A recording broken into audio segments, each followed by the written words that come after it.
Masa tenang Pilkada Buleleng 2017 mulai terusik dengan beredarnya selebaran yang terkesan menyerang salah satu calon. Selebaran berisi informasi dugaan tindak pidana korupsi di salah satu perusahaan daerah milik Pemkab Buleleng itu kini terus diusut oleh Panwaslu Buleleng. Peristiwa semacam ini sering terjadi. Selebaran yang mengarah pada kampanye hitam tersebut diduga kuat telah menyebar ke sejumlah tempat di wilayah Buleleng, Bali. Panwasli Kabupaten Buleleng telah menemukan selebaran tersebut di dua kecamatan di Kabupaten Buleleng, yakni Kecamatan Seririt dan Kubu Tambahan. Panwasli Kabupaten Buleleng melalui Panwascam telah mengamankan sejumlah selebaran yang berisikan informasi terkait adanya tindak pidana korupsi di salah satu perusahaan daerah Buleleng. Selebaran yang berisikan 12 halaman ini berisikan adanya laporan aksi korupsi ke Kejaksaan Tinggi Bali dan KPK terkait adanya korupsi di PD Swantantra Buleleng. Berkaitan dengan hal ini, Panitia Pengawas Pemilihan Kabupaten Buleleng berjanji akan mengusut kasus aksi kampanye hitam ini. Tidak itu saja, Panwasli Buleleng kembali menemukan adanya ketua panitia pemungutan suara di Kecamatan Banjar, Buleleng yang tidak netral. Diduga ketua KPPS di dua desa di Kecamatan Banjar ini membagikan amplop yang diduga berisikan uang dari salah satu paslon. Ketua Panwasli Buleleng Ketut Aryani telah merekomendasikan untuk pergantian satu ketua KPPS serta anggota KPPS di Kecamatan Banjar ini. Temuan selebaran seperti ini yang ditemukan oleh Panwascam kami di Kecamatan Kubu Tambahan maupun Seririt, kami sekarang ini sedang melakukan tindak lanjut untuk siapa sih pelaku daripada penyebaran brosur atau seperti ini, selebaran seperti ini.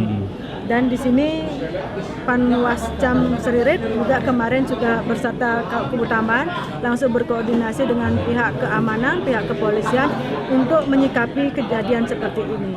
Kami berharap kepada seluruh masyarakat jangan melakukan hal-hal seperti ini sehingga Buleleng bisa kita ciptakan nyaman dan damai. Sementara itu, KPUD Buleleng terkait adanya tindakan tidak netral panitia pemungutan suara ini telah melakukan rekomendasi ke tingkat PPK untuk memberhentikan kedua KPPS tersebut. Komisioner KPUD Buleleng Gede Sutrawan menjelaskan, dua KPPS di Kecamatan Banjar tersebut telah diberhentikan per tanggal hari ini. Satu ketua KPPS di salah satu desa di Kecamatan Banjar ini terbukti membagikan amplop yang diduga berisi uang dengan dalih sebagai uang transport. Sementara salah satu anggota KPPS lainnya telah mengundurkan diri lantaran sebagai salah satu pendukung paslon yang akan bertarung pada 15 Februari 2017.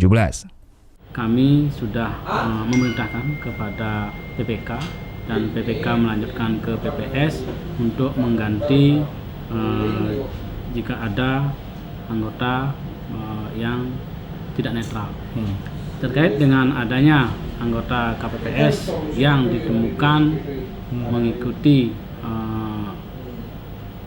bimbingan teknis saksi, kemudian ikut dalam kampanye, maka kami sudah mengganti orang tersebut sampai dengan di tanggal 14 kita mengupayakan mengganti, SK-nya sudah ada dan tidak hanya yang direkomendasi, yang bahkan menjadi temuan oleh PPK juga kita bicarakan dengan baik-baik untuk diganti. Pengawasan terhadap adanya tindakan kampanye di masa tenang ini terus dilakukan oleh Panwasli Buleleng dengan mengarahkan PPL serta Panwascam di masing-masing kecamatan di Buleleng. Putu Wijana melaporkan untuk NET.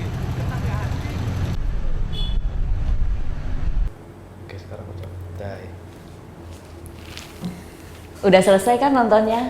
Nah, jadi jangan lupa buat like, komen, dan subscribe ya.